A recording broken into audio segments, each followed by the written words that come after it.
नमस्कार, मैं हूं पूजा खविया गोमा। स्वागत है आपका हमारे खास पेशकश में। आज हम बात करेंगे स्कूल से पहले टीका कितना जरूरी की। देश के अलग अलग राज्यों में स्कूल खुल रहे हैं, तो वहीं 12 साल से ज्यादा उम्र के बच्चों के लिए वैक्सीन भी जल्द आने वाली है। तो ऐसे में क्या बच्चों के टीकाकरण के बाद ही स्कूल भेजना चाहिए या पहले भी भेजा जा सकता है? इस पर सरकार ने साफ किया है कि दुनिया के कई देशों में स्कूल खुले हैं और वहां बच्चों को वैक्सीन नहीं दी गई है, ना ही WHO से इसको लेकर कोई निर्देश आया है। कोरोना के चलते बच्चों के स्कूल पिछले साल से बंद थे। कुछ राज्यों में चरणबद्ध तरीके से धीरे धीरे स्कूल खुल रहे हैं, लेकिन अभिभावकों में अभी भी डर का माहौल है कि स्कूल खुलने से बच्चों को संक्रमण ना हो जाए। कई अभिभावकों का मानना है कि बच्चों को भी कोरोना की वैक्सीन लगे, उसके बाद स्कूल खुलें। लेकिन सरकार ने साफ कर दिया है कि स्कूल खुलने और बच्चों के वैक्सीन लगने का कोई संबंध नहीं है। सरकार का तर्क ये है कि बच्चों में संक्रमण ज्यादा गंभीर नहीं पाया गया है। वहीं अब तक जो ग्लोबल साइंटिफिक एविडेंस है, उसमें यही देखा गया है कि जिन बच्चों को हुआ भी है उनमें लक्षण नहीं थे, ना ही उतने गंभीर पाए गए हैं। नीति आयोग के सदस्य डॉक्टर VK पॉल का कहना है कि स्कूल खुलने के लिए बच्चों को वैक्सीन लगे, ये क्राइटेरिया कहीं भी दुनिया में नहीं खुला है। स्कूल तब भी खुल रहे थे जब वैक्सीन के नामों का निशान नहीं था। किसी साइंटिफिक बॉडी ने, कोई भी एपिडेमियोलॉजी या फिर ऐसे किसी ने कोई एविडेंस नहीं दिए हैं कि ये कंडीशन होनी चाहिए। हालांकि टीचर और स्टाफ को वैक्सीन लगे, उस दिशा में हमारे देश में बहुत कोशिश की गई है। इसके अलावा दुनिया के कुछ ही देशों में बच्चों को वैक्सीन देने की जरूरत पड़ी है, ये फैसला लिया गया है। ज्यादातर देश में बच्चों के लिए वैक्सीन नहीं है। भारत में अभी किन बच्चों को और कब से और कैसे वैक्सीन देनी है, इस पर national technical adviser group on immunisation फैसला नहीं ले पाया है। डॉक्टर VK पॉल ने कहा कि कुछ ही देशों ने बच्चों के लिए वैक्सीनेशन की शुरुआत की है। इस बारे में WHO का कोई भी दिशा निर्देश नहीं आया है, क्योंकि बच्चों में संक्रमण से मौत के मामले कम हैं। हम इस बारे में साइंटिफिक तरीके से सोच रहे हैं। फिलहाल देश में जाइड्स कैडिला की वैक्सीन को इमरजेंसी यूज की अनुमति मिली है और ये वैक्सीन 12 साल से ज्यादा उम्र के बच्चों को दी जा सकती है, लेकिन बच्चों को कब से दी जाएगी, इस पर कोई फैसला नहीं लिया गया। वहीं भारत बायोटेक की कोवैक्सीन का 2 से लेकर 17 साल तक के बच्चों पर ट्रायल पूरा हो चुका है। नतीजे जल्द आने की उम्मीद है। इसके अलावा 2 और वैक्सीन, बायोलॉजिकल ई और नोवावैक्स की वैक्सीन को भी बच्चों पर ट्रायल की अनुमति मिल चुकी है। पिछले हफ्ते ही लैटिन अमेरिकी देश क्यूबा दुनिया का पहला ऐसा देश बन गया जिसने 2 साल से उम्र के बच्चों के लिए अब्दाला और सेबेराना टीकों का इस्तेमाल करते हुए कोविड वैक्सीन दिया। हालांकि इन्हें विश्व स्वास्थ्य संगठन द्वारा अभी तक मान्यता नहीं मिल पाई है। सरकार की सफाई के बाद ये साफ है कि कोरोना की वैक्सीन लगने के बाद ही बच्चों को स्कूल भेजा जाए, ये जरूरी नहीं है। बच्चों को स्कूल भेजते वक्त जरूरी सावधानी बरती जाए और कोविड प्रोटोकॉल का पालन हो। ऐसे में सवाल यह है कि क्या बच्चों को स्कूल से पहले टीका जरूरी नहीं है? सरकार और विशेषज्ञों का तर्क कितना मजबूत है? अभिभावकों का डर कैसे दूर किया जाए? क्या बच्चों को बिना टीका लगाए ही सभी तरह की कक्षाएं शुरू कर देनी चाहिए? जानेंगे विशेषज्ञों की राय।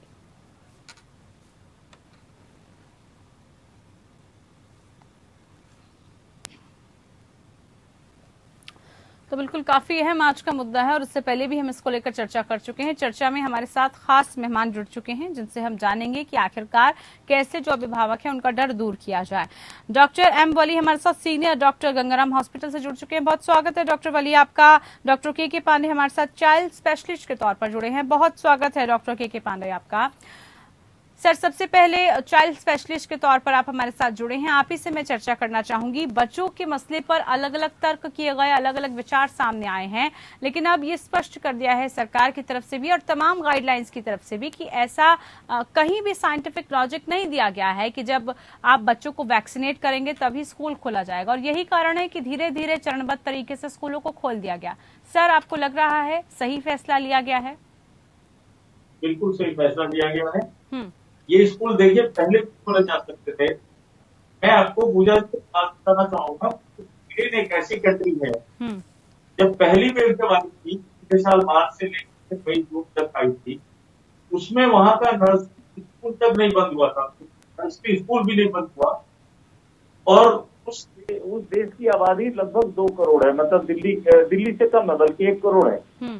और वहां पे 18 साल से कम छोटे बच्चे जो स्कूल जा रहे थे, रेगुलरली जा रहे थे, और पैंडेमिक जब शुरू हुआ था तब की बात मैं बता रहा हूं, तो ये पाया गया कि 9 साल से छोटे बच्चों में एक भी मौत कोविड की वजह से नहीं हुई थी, एक भी बच्चे की जान नहीं गई थी। और 9 से 18 साल की उम्र में सिर्फ एक बच्चे की जान गई थी कोविड की वजह से। ये पिछले मई जून की बात मैं बता रहा हूँ, मार्च से जून की बात बता रहा हूँ, जबकि वहां स्कूल खुल रहे हैं। हाँ, स्कूल खुलने की वजह से स्टाफ को जरूर दिक्कत हुई थी, कई सारे स्कूल हमें बंद करने पड़े थे, कई सारे में टीचर्स अफेक्टेड हो गए थे, या जैसे ड्राइवर है या सपोर्ट स्टाफ जो स्कूल का होता है वो अफेक्टेड हो गया था।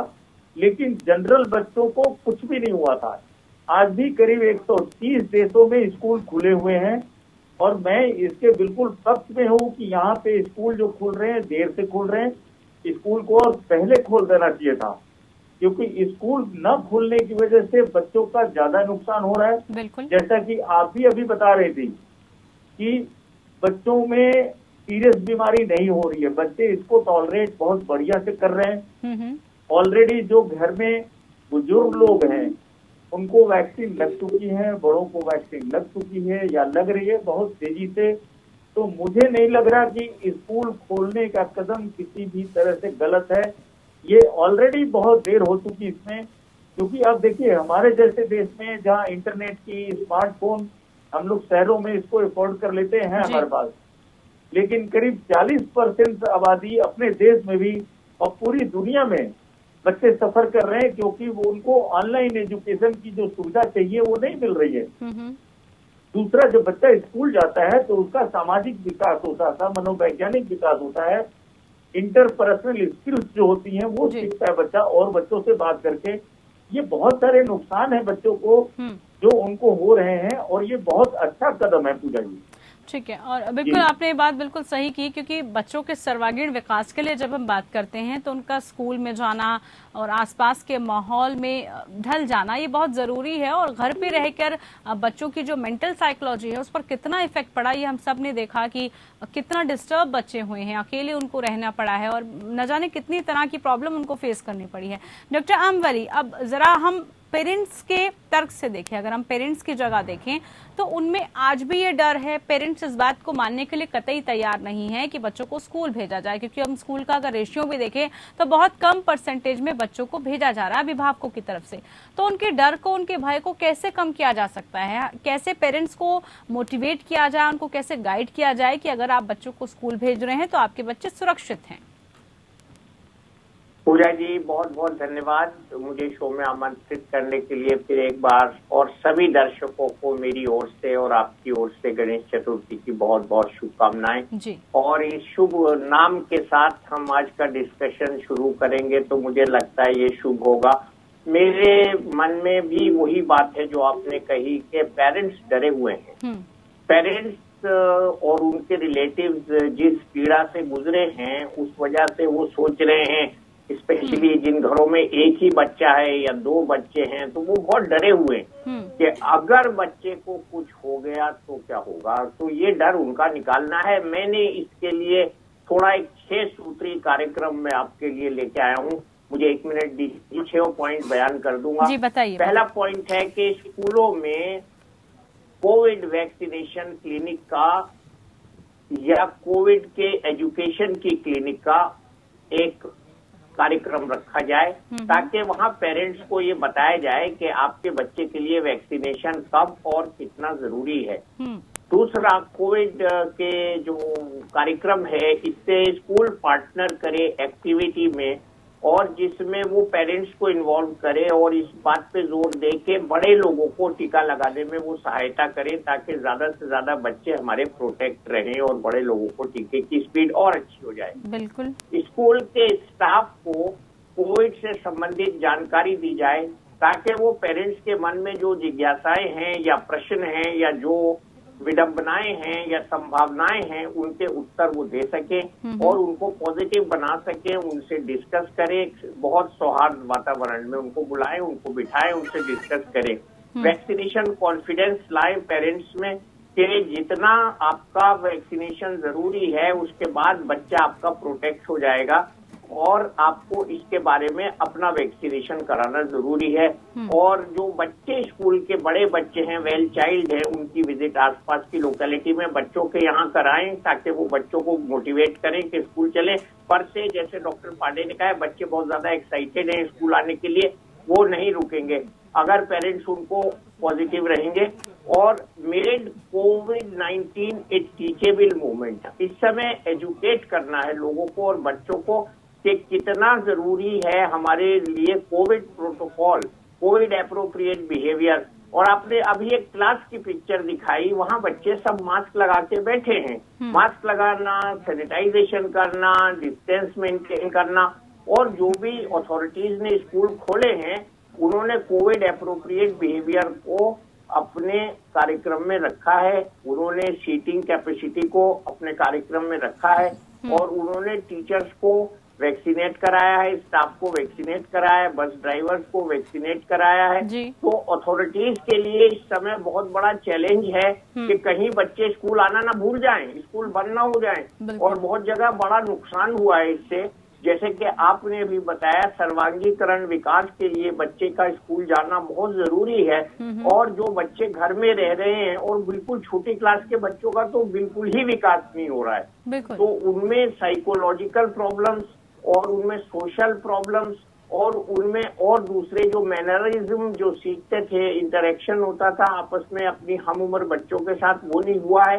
तो शायद कल को आगे चल के 10-20 साल के बाद हमको इसका आभास हो कि ये कितना बड़ा नुकसान हो गया है बच्चों को स्कूल न भेजकर, और शायद उसकी भरपाई न कर पाए। हाँ, मैं यहाँ एक बात बताऊंगा कि बहुत छोटे बच्चों में जो ये कोरोना का संक्रमण होता है उसमें MICSC जो बच्चों का मल्टी ऑर्गन इन्फेक्शन सिंड्रोम होता है वो जरूर देखने को मिलता है, लेकिन उसकी परसेंटेज वो बहुत कम है, 1000 में 1 ज्यादा से ज्यादा है। और फिर उसको अगर होना होता है तो वो फिर हॉस्पिटल में ही ट्रीट होता है। तो एज ए होल बच्चे प्रोटेक्टेड हैं और बच्चों का टीका जल्दी आ जाएगा और बहुत जल्दी इस माह के आखिर तक मुझे उम्मीद है कि कुछ न कुछ इस कार्यक्रम में हमें बड़ा अनाउंसमेंट होने वाला है जल्दी। चलिए, बिल्कुल उम्मीद कर सकते हैं डॉक्टर एम वली, एक अच्छी उम्मीद आपने, एक पॉजिटिव जो अभिभावक है उनके लिए एक बड़ी सकारात्मक खबर भी है कि कुछ अच्छा जरूर हो सकता है बच्चों के लिए भी, आने वाले वक्त में उनके लिए भी टीका लगाया जा सकता है। लेकिन डॉक्टर के पांडे जी, जब तक टीका नहीं है तब तक क्या हर तरह की क्लासेस को शुरू कर देना चाहिए? क्योंकि अभी हम देख रहे हैं कि जो सीनियर क्लासेस हैं 9 से लेकर 12 तक, इसी तरीके की क्लासेस को ओपन किया गया है। 5th से जो नीचे के अभी स्टूडेंट्स हैं उनको लाने के लिए अभी डर रहे हैं प्रशासन भी, स्कूल प्रबंधन भी और अभिभावक भी। उनके लिए अभी भी कुछ गाइडलाइंस अलग हैं और उनको अभी भी स्कूल नहीं जाने दिया जा रहा है। देखिए, जो साइंटिफिक एविडेंस है पूजा जी, वो खास बात ये है कि जितना छोटा बच्चा होगा, विज्ञान ये कहता है और जो अभी तक खोज हुई है वो ये पाया गया, जितने छोटे बच्चे हैं वो ज्यादा प्रोटेक्टेड है। तो कायदे से नर्सरी और प्राइमरी स्कूल पहले खोलना चाहिए था, क्योंकि इन बच्चों में बिल्कुल भी कोविड का असर ज्यादा नहीं हो रहा है। जो बड़े बच्चे हैं उनमें फिर भी थोड़ा सा पाया गया है।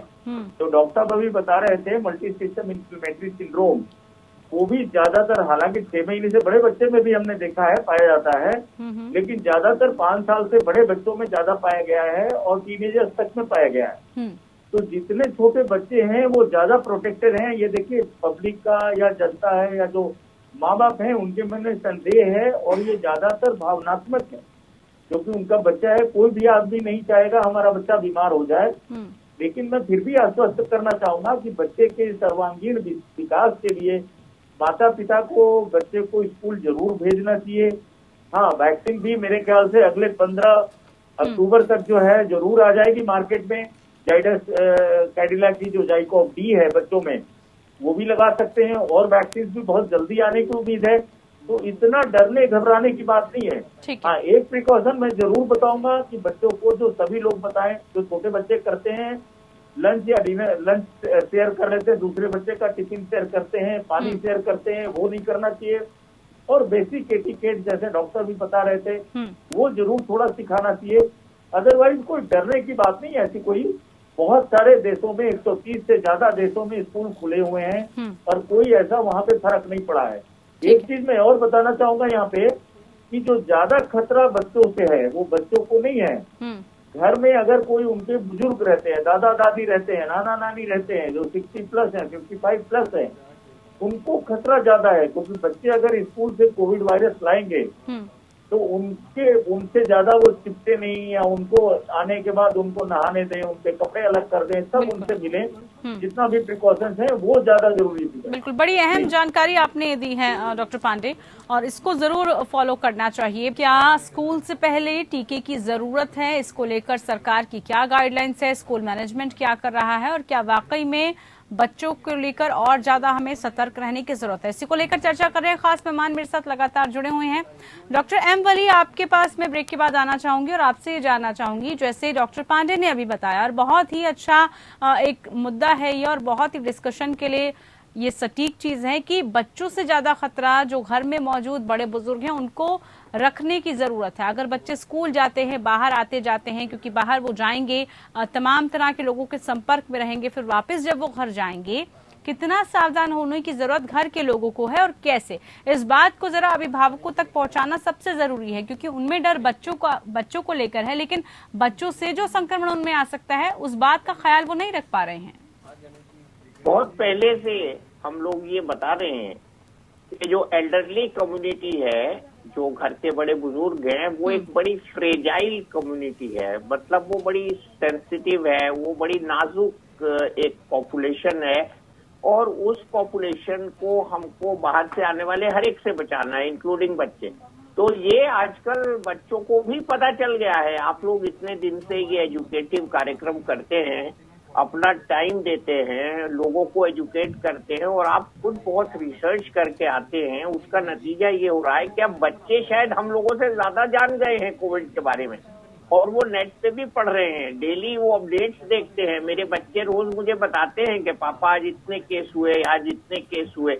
तो बच्चे इस समय वेल इन्फॉर्म्ड हैं, और बच्चों को ये पता है कि हमें घर आने के बाद भी कोविड एप्रोप्रिएट बिहेवियर करना है, हाइजीन मेंटेन करना है, अपने हाथ धोने हैं, कपड़े चेंज करने हैं, जूते बाहर रखने हैं, बस्ते को बाहर रखना है, जो भी चीज बाहर एक्सपोज होके आई है उससे हमें अपने घर के लोगों को, इंक्लूडिंग एल्डरली, बड़े लोगों को, माँ बाप को। अच्छा, आजकल ज्यादातर सिंगल न्यूक्लियर फैमिली है, जिसमें माता पिता दोनों बाहर जाके काम कर रहे हैं, बच्चा घर पे रहता है, मेड के पास रहता है, या अकेला रहता है, या दादा दादी के पास रहता है। तो जो भी सिचुएशन है वो बच्चा उससे भली भांति इस समय अवगत है। तो एडिशनल डर करने की पेरेंट्स को कोई जरूरत नहीं है मेरे हिसाब से। देखिए, हम लोग डर जाते हैं, जैसे लुधियाना में संक्रमण हो गया, किसी हॉस्टल में संक्रमण हो गया, कहीं से ऐसी खबर आ गई तो धड़ाधड़ प्रोग्राम हो गए उस पर, फिर पेरेंट्स वो प्रोग्राम देख लेते हैं, फिर डर जाते हैं, इतने उनका डर निकलता है, फिर कहीं से खबर आ जाती है। तो इस तरह की जो आइसोलेटेड खबरें आती हैं वो एक जगह से आती है। अब जैसे केरला में बहुत फैल रहा है, केरला में दूसरी बीमारी भी फैल रही है, केरला में निपा के भी ऊपर आपने प्रोग्राम किया था। तो ये जो चीजें हैं, भारत कई देशों को मिला के एक देश है। हम एक देश के लिए, इतने बड़े देश के लिए, हम कोई रेगुलेटरी लॉ ऐसा हर स्टेट का अलग अलग होगा, हर जिले का अलग अलग होगा, और जो जरूरत होगी उसके हिसाब से होगा। इसलिए बच्चों को पढ़ाई से महरूम करने का मैं समझता हूँ हमें कोई अधिकार नहीं है। Already much loss has been done to education of children. बहुत बड़ा नुकसान हो गया है हमारी एक छोटे आबादी का, जो बच्चों की 1/3 है देश की, और जो कल के हमारे भविष्य हैं। तो आपके सवाल के जवाब में मैं यही कहूंगा कि बड़े घर के जो हैं उनको खुद से अपनी हिफाजत करनी चाहिए, और बच्चों को आज ये पता है कि उनको एल्डरली लोगों के पास नहीं जाना है जब वो बाहर से आते हैं खासतौर से, और बच्चे हाइजीन मेंटेन करना बहुत अच्छे से जान गए हैं, बच्चे वेल इन्फॉर्म्ड हैं। और उन बच्चों का बहुत नुकसान हो रहा है जो इंटीरियर में रह के पढ़ रहे हैं, या जिनके पास मोबाइल फोन नहीं है, या जिनके पास इंटरनेट नहीं है। बहुत बड़ा एक नुकसान हो चुका है, जैसा डॉक्टर साहब ने अभी बताया। और मैं बिल्कुल इस बात से एग्री करता हूँ कि ये जो बच्चों का कोविड खतरनाक वाला है, जिसमें वो आईसीयू में जाते हैं, MIST, children's multi organ dysfunction syndrome, मैंने बताया भी है, ये बहुत कम प्रतिशत में होगा अगर होगा तो। और उसके लिए हमारे पास सुविधाएं हैं। ऐसा नहीं है कि हमारे पास आईसीयू 0 है बच्चों की, या बच्चों के डॉक्टर नहीं है, ऐसा नहीं है। लेकिन उसमें यही है कि अभिभावकों के मन से जो भय है, एक भय है, वो एक रिजर्वेशन है या एक डर भय तो एक ही चीज हो गई। एक वो लोग किसी तरह से संकुचित हैं, कुछ डिसीजन नहीं ले पा रहे हैं, उसको मैंने अभी जो 6 बिंदु बताए हैं, हाँ। उसमें वो कवर किया है मैंने, और उनको एजुकेट करने की इस वक्त जरूरत है। अब हम ज्यादा अफोर्ड नहीं कर सकते, हम बच्चों का नुकसान करें। देखिए अगले आने वाले महीनों में बहुत सी छुट्टियां भी आ जाएंगी, बहुत ज्यादा दिन नहीं होंगे, और वैसे भी जहां 5 डेज ए वीक है, बच्चों को 5 ही दिन जाना होता है। और दूसरी बात सबसे बड़ी ये है कि अभिभावकों की ये ड्यूटी है कि बच्चे में कोई भी एबनॉर्मल सिम्टम हो, हल्का बुखार हो, खांसी हो, एबनॉर्मल बिहेवियर हो, उसको वो नोट करें। और डॉक्टर जैसे डॉक्टर्स हर जगह हैं, अच्छे डॉक्टर हमारे देश में, ऐसा नहीं है, उनसे वो राय मशवरा करें। तो early detection and early treatment होगा, उसका आइसोलेशन होगा बच्चे का। ऐसा कुछ है नहीं ज्यादा डरने की जरूरत नहीं है। हमने ये भी तो कह दिया है ना कि कोविड एंडेमिक हो गया। हाँ, बिल्कुल डरने की जरूरत नहीं है। बहुत अच्छी बात आपने कही है, और उस डर को निकालने के लिए हमारी बार बार ये कोशिश रहती है कि हम सही सटीक जानकारी दर्शकों तक पहुंचा पाएं, बिना किसी डर के और बिना किसी डर भय के जो अभिभावक हैं वो अपने बच्चों को स्कूल में भेज सकें। डॉक्टर के जी, ये भी हम जानना चाहते हैं कि जैसे हमने देखा उत्तर प्रदेश में अचानक से रहस्यमय बुखार आ जाता है, बच्चे उसकी सबसे ज्यादा चपेट में आ गए हैं, बच्चों का मृत्यु दर भी वहां पर काफी ज्यादा होता है। तो यहाँ पर लोग उसको कोविड से जोड़ने लगते हैं कि तीसरी लहर आ गई, बच्चों को अपनी चपेट में ले रही है, क्योंकि पहले ये आशंका जाहिर की जा रही थी कि बच्चों को ही अपनी चपेट में लेगी तीसरी लहर।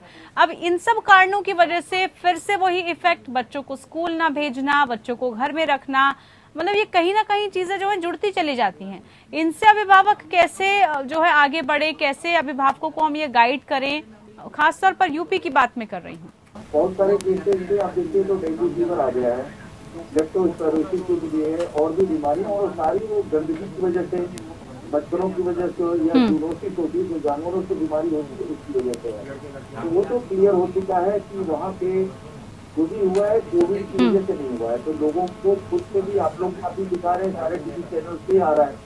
तो पहली चीज तो उसके लिए बहुत किसी को मन में संदेह नहीं रखना चाहिए। और जैसा डॉक्टर ने बताया कि भाई बच्चों का ऑलरेडी हम इतना ज्यादा नुकसान कर चुके हैं कि बच्चों को अब स्कूल जरूर भेजना चाहिए। एक चीज में 1-2 चीज में और बताना चाहूंगा कि ये जो सिम्टम्स है बच्चों में बड़े वेग होते हैं। जैसे एब्डोमिनल सिम्टम, बच्चे में खाली खांसी, जुकाम, सर्दी, बुखार नहीं होता, बच्चों में पेट दर्द हो जाता है, टट्टी उल्टी होने लग जाती है, दाने या रैशेज निकल आते शरीर में, और बहुत सारे बच्चे मैंने देखे जिनकी आंखों में रैश आ जाता है, लाली आ जाती है, सिर्फ एक आंख में, आंख के कोने में हल्की सी लाली आ जाती है।